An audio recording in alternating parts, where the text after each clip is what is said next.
भगवान का एक कानून है, ये यथा माम प्रपद्यन्ते तांस तथैव भजाम्यहम्। जितना प्यार जीव करेगा, जितनी शरणागति जीव की होगी, उतनी ही भगवान भी कृपा करेंगे, ममता करेंगे, प्यार करेंगे, उसका योग क्षेम वहन करेंगे। बस यही इतनी सी शर्त है। भगवान कहते हैं तुम अपने आप अगर साधन बल से कुछ पाना चाहते हो तो हम अलग खाली नोट कर लेंगे। अगर तुमने साधन बल छोड़ दिया और शरणागति की साधना स्वीकार कर ली तो फिर हम तुम्हारी पूरी रक्षा करेंगे। योग माने जो न मिला हो उसको देना, और क्षेम माने जो मिला है उसकी रक्षा करना, पूरा ठेका। और इस नियम से कोई आक्षेप भगवान के ऊपर नहीं होता, क्योंकि जिन जीवों ने भगवान का भजन किया उसके ऊपर भगवान ने कृपा की, जिसने नहीं किया उस पर कृपा नहीं हुई, 84 लाख में घूम रहा है। जैसे राजनीतिक बंदियों के लिए कभी कभी गवर्नमेंट का आदेश होता है, जो क्षमा मांग ले वो रिहा कर दिया जाएगा। जब जो कहता है हम क्षमा नहीं मांगेंगे तो नहीं रिहा होगा। तो शरणागति माने रिहाई की मांग। तो एक ही नियम है, जितना प्यार जीव करेगा उतना भगवान करेगा। जितनी शरणागति हमारी होगी उतनी भगवान की भी हमारे ऊपर कृपा होगी। हम 100% सरेंडर कर दें तो भगवान 100% हमारा दास हो जाएगा, हमको सरेंडर कर देगा भगवान। आप लोगों ने सुना होगा तमाम इतिहास में महापुरुषों की दास्ता किया भगवान ने। अर्जुन का रथ हाँका, सबरी के जूठे बेर खाए, तमाम आप लोग इतिहास में सुनते हैं।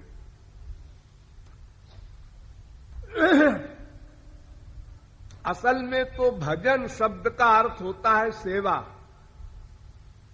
जीव सेवा नहीं कर सकता, जीव तो असमर्थ है। असमर्थ समर्थ की सेवा कैसे करेगा? एक मां बच्चे की सेवा करती है। जब बच्चा पैदा होता है तो मां उसकी संभाल करती है, क्योंकि बच्चा असमर्थ है। तो उसी प्रकार भगवान कहते हैं तुम शरणागत हो जाओ, भजन मत करो, शरणागत हो जाओ। शरणागत होना, इसी के लिए हम लोग भजन कर रहे हैं, जिसका नाम भजन डाल रखा है, साधन भजन। ये किस लिए कर रहे हैं? शरणागत होने के लिए। मन की शरणागति, बुद्धि की शरणागति, ये दो चीजों की।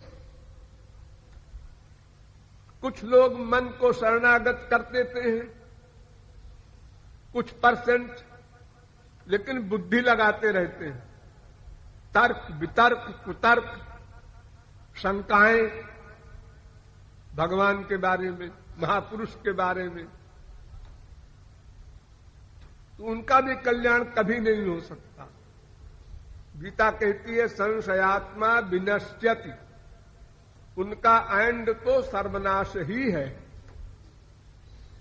नारकी योनियों में पटक दिए जाएंगे क्योंकि उन्होंने नामापराध किया, भगवान पर शंका की, महापुरुष पर शंका की। और कुछ लोग बुद्धि का दान तो कर देते हैं, मन का नहीं करते।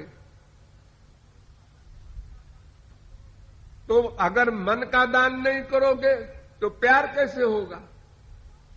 इसलिए भगवान ने गीता में कहा मय्ये मन आधत्सो मयि बुद्धि निवेश है। मन भी हमको दे दे अर्जुन, और बुद्धि भी हमको दे दे। तो ऐसी शरणागति जीव कर सकता है, उसके बस में इतना ही है बस। इसके आगे भजाम में हम, भगवान ने अर्जुन से कहा फिर मैं भजन करता हूं। भजन माने सेवा। सेवा माने क्या? योगक्षेमम बहाम्यहम, योगक्षेम बहन करता हूं मैं। जैसे मां तुरंत के पैदा हुए बच्चे के योगक्षेम बहन करती है, बच्चे की रक्षा करना, उसकी क्या आवश्यकता है, स्वयं सोचना, स्वयं पूरा करना। बच्चा तो कुछ बोलेगा नहीं, उसको रो रहा है, क्यों रो रहा है? भूखा होने पर रोता है, अभी तो दूध पिलाया है, फिर क्यों रो रहा है? कहीं दर्द हो रहा है पेट वगैरह में, ये बुद्धि लगा रही है। अब बेचारी मां तो अल्पज्ञ है, गलती भी कर जाए कभी, बच्चा रो रहा है और दूध पिला दो और बदहजमी हो जाए उसको। लेकिन भगवान तो सर्वज्ञ मां है, वो गलती नहीं कर सकते, वो जीव के हित के लिए ही सब कुछ करेंगे। इसलिए भगवान ही सेवा करते हैं और जीव शरणागत होता है। ये एक अकाट्य नियम है सनातन। इस नियम का जिसने पालन कर लिया वो काम बन गया उसका, उसी को महापुरुष कहते हैं। महापुरुषों ने कोई कमाल नहीं किया, बस यही किया कि मन बुद्धि दे दिया भगवान को, बस हो गया। संसार में मन का अटैचमेंट है, उसके बजाय भगवान में कर दिया। संसार में बुद्धि लगाने का अभ्यास है, भगवान ने बुद्धि नहीं लगाया। भगवान ने 16,108 ब्याह क्यों किया? ये बुद्धि नहीं लगाया। एक एक स्त्री के 10-10 बच्चे हुए क्यों? ये बुद्धि नहीं लगाया। फिर उन बच्चों के बच्चे 56 करोड़ हो गए और फिर सब राक्षस हो गए, लड़के मर गए।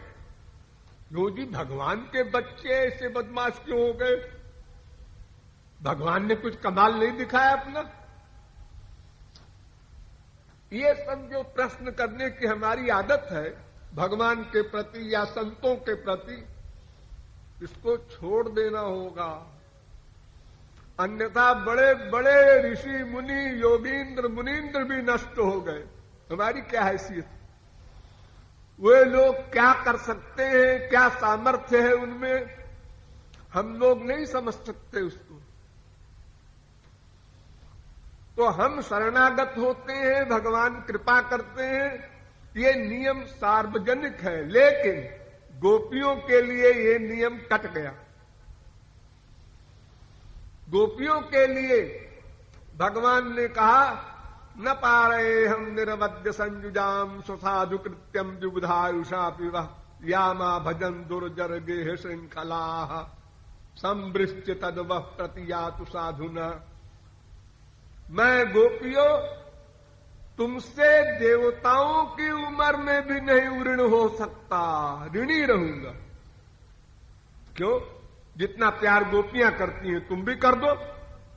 अरे इनके प्यार को हम कभी नहीं उद्धार हो सकते, इतना प्यार करती हैं। आज पथन चहित्वा भेजुर मुकुंद पदवीम। अरे वेद की ऋचाएं नहीं समझ सकी, यहां ये पहुंची हुई है गोपियां, इतना प्यार करती हैं। उनके प्यार को कोई सोच नहीं सकता, करना तो बहुत दूर की बात है। इसलिए भगवान अपने को ऋणी मानते हैं। जब पूतना का उद्धार हुआ, 2 लोग गई, ब्रह्मा ने देखा। ब्रह्मा ने कहा ये बात समझ में नहीं आ रही, श्री कृष्ण ने कोई मिस्टेक कर दी, जहर पिलाने वाली को गोलोक भेज दिया, कुछ गड़बड़ है, कुछ फाइल में कुछ उल्टा हो गया है। आए भगवान के पास और भगवान से कहा, महाराज आपने गोलोक भेजा है पूतना को? हाँ भेजा है। क्यों? अरे उसने अपना स्तन मेरे मुंह में डाल दिया तो मेरी मां हो गई, अब उसको उद्धार करो। अच्छा महाराज एक बात बताइए, सद्वेषादिव पूतना पिशकुला देवा पित्वामेवा, द्वेष करने वाली, जहर पिलाने वाली को तो तुमने अपना लोक दे दिया,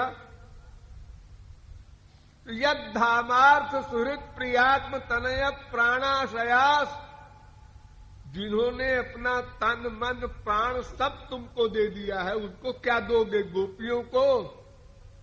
गोलोक से बड़ी चीज कोई तुम्हारे पास है? तो भगवान ने सिर नीचे कर लिया, ऋणी रहेंगे,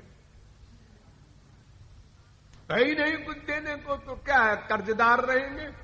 और जब कर्जदार है तो हमेशा झुका रहेगा, वो डरता रहेगा कहीं वो साहूकार कहे न लाया है। तो सदा भगवान उसके अधीन रहेंगे, इसीलिए गोपियों के अधीन थे।